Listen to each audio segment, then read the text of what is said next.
박상륙의 소설이죠. 세상에 단 한 권뿐인 시집. 전체 줄거리와 핵심 정리 부분에 대해서 살펴보도록 하겠습니다. 이 작품은 성장기 무렵에 누구나 한 번쯤 겪게 되는 첫사랑의 애틋한 감정을 잔잔하게 서술하고 있는 성장소설이다 라고 하는 거 보니까 성장소설 그러면 한 8, 90%는 과거 해상이에요. 작가가 된 서술자 나가 첫사랑의 소녀였던 현아를 나중에 성인이 돼서 20여 년 후에 만나서 과거를 회상하며 옛 추억을 떠올리는 소설입니다. 자, 이 소설의 중심 내용은 두 개의 소재를 가지고 있어요. 첫 번째는 눈이라고 하는 소재고요. 두 번째는 시집이라고 하는 소재예요. 제목이 시집이니까 아주 그냥 큰 중요한 요소를 갖고 있겠죠. 이따가 뒤에 가서 하도록 하겠습니다.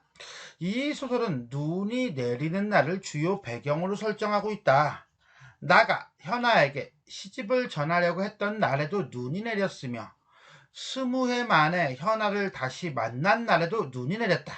이렇게 소설 속 눈이 내리는 날이라는 배경은 사건들과 깊은 관련을 맺고 있으며 눈 오는 날의 낭만성을 환기하고 있다라고 보시면 되겠습니다.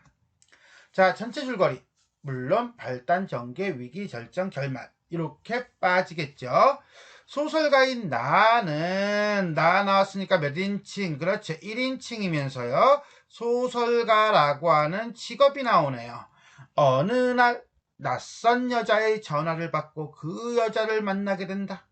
그 여자는 다름 아닌 고등학교 때 나가 좋아했던 현아였다. 이게 이제는 대상이 되겠네요. 첫사랑. 현아는 20회 동안 갇혀 있었던 말들이라면 이게 뭔 소리야 이거는.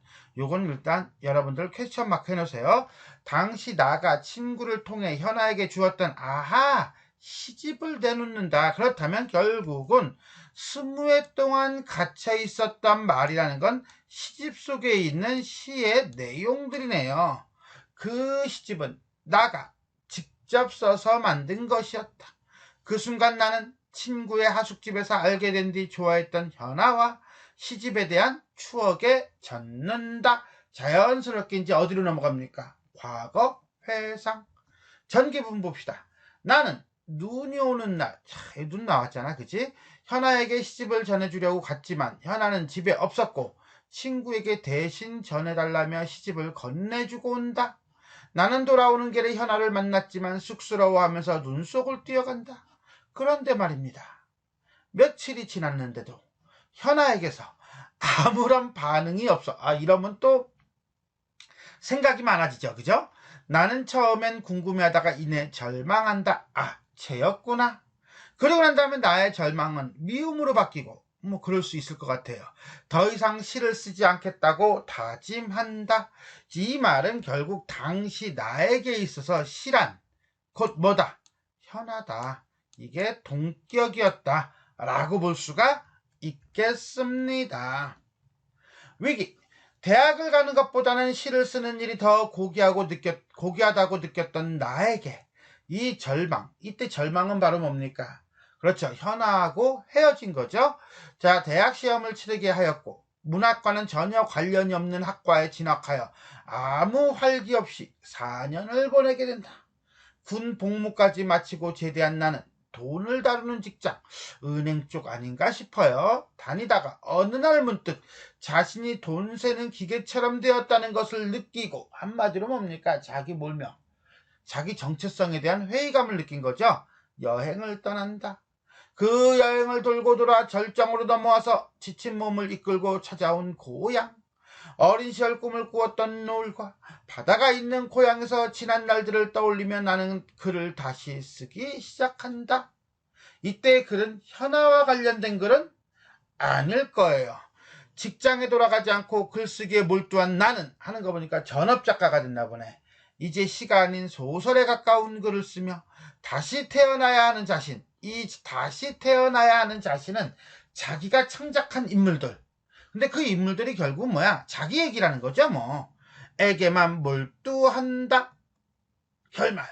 그런데 20년 만에 나의 앞에 현아가 나타난 것이었다.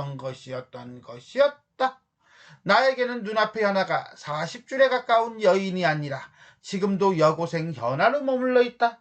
뭐 이거는 그때의 감정 내지는 그때의 기억만 남아있기 때문에 그렇겠죠.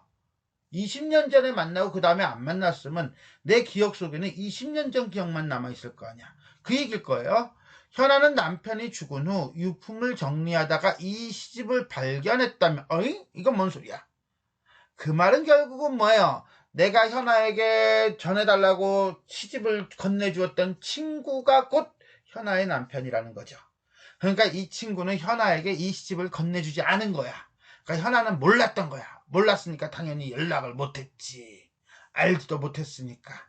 그러니까는 20년 동안 이 시집에 있는 시들은 주인한테도 잊혀졌고, 그 다음에 그냥 그대로 엉뚱한 사람이 가지고 있었으니까 갇혀 있었던 말이라고 표현했나 보네요.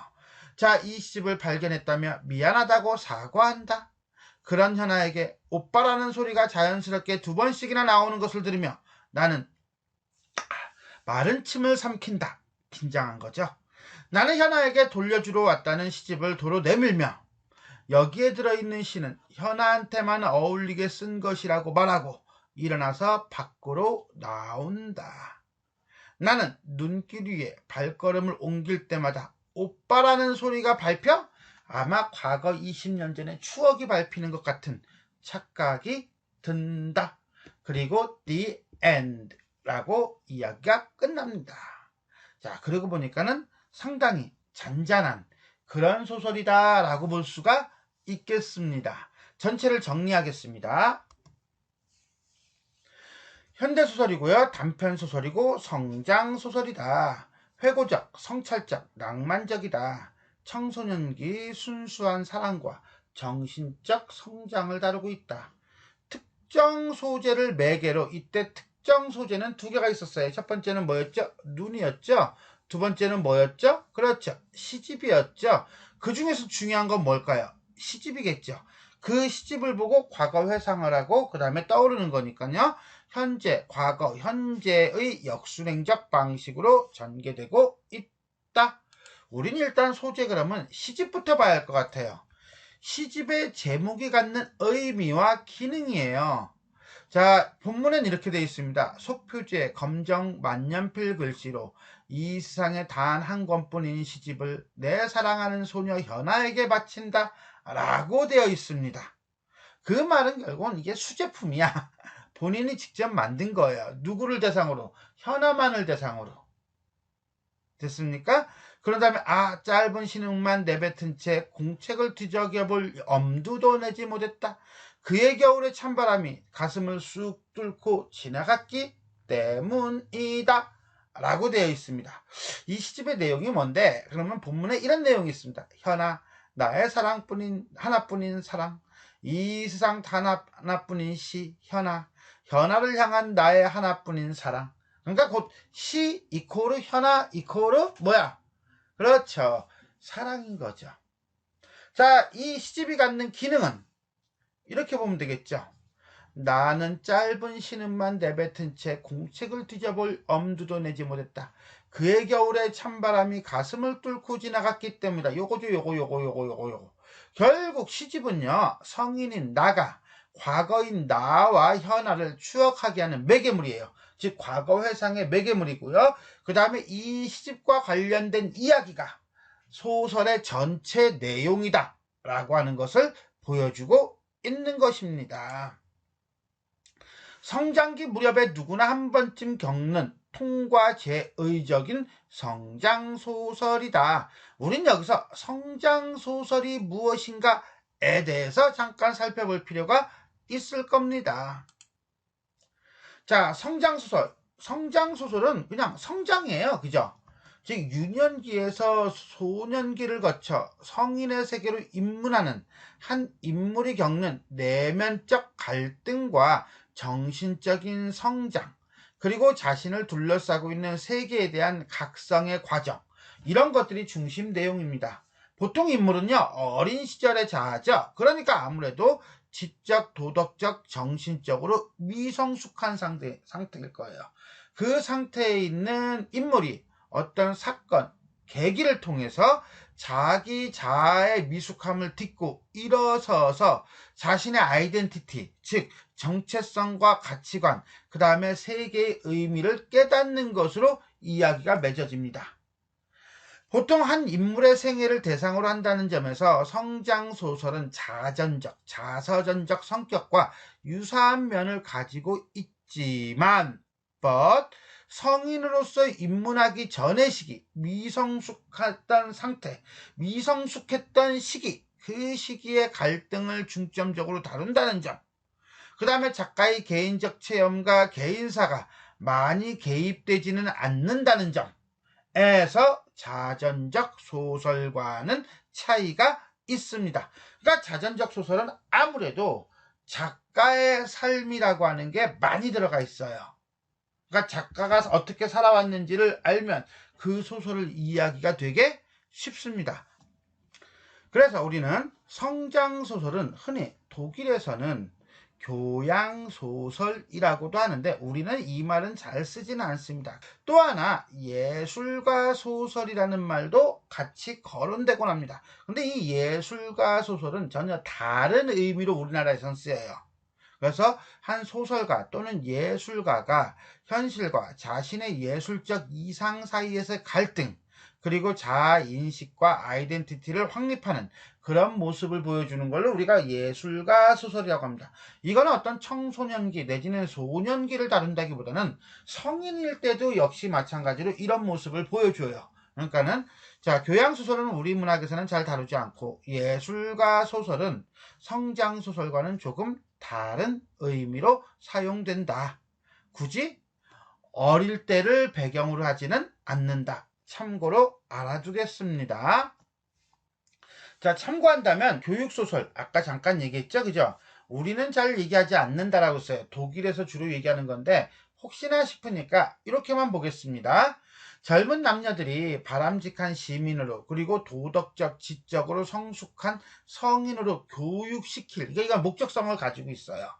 소설을 얘기한다. 루소의 에밀은 이러한 유해 소설의 가장 대표적인 예이다.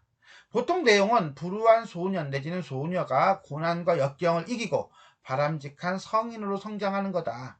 톰소의 모험, 왕자와 거지, 하이디, 소공자, 소공녀 이런 것들이 얘기에 해당한다. 우리는 글쎄 여러분 얄개전이라고 하는 거 아나요? 옛날에 진짜 유명했었는데 그 다음에 우리들의 시대 정도가 여기에 해당하겠다라고 보시면 되겠습니다. 지금까지 우리는 박상률의 발음 좀 어렵죠, 그죠? 박상률의 세상에 단 한 권뿐인 시집 전체 줄거리와 핵심 정리에 대해서 살펴보았습니다. 지금까지 내용이 도움이 되셨다면 좋아요와 구독 버튼 눌러주시고요. 알람 설정 부탁드리겠습니다. 수고하셨습니다.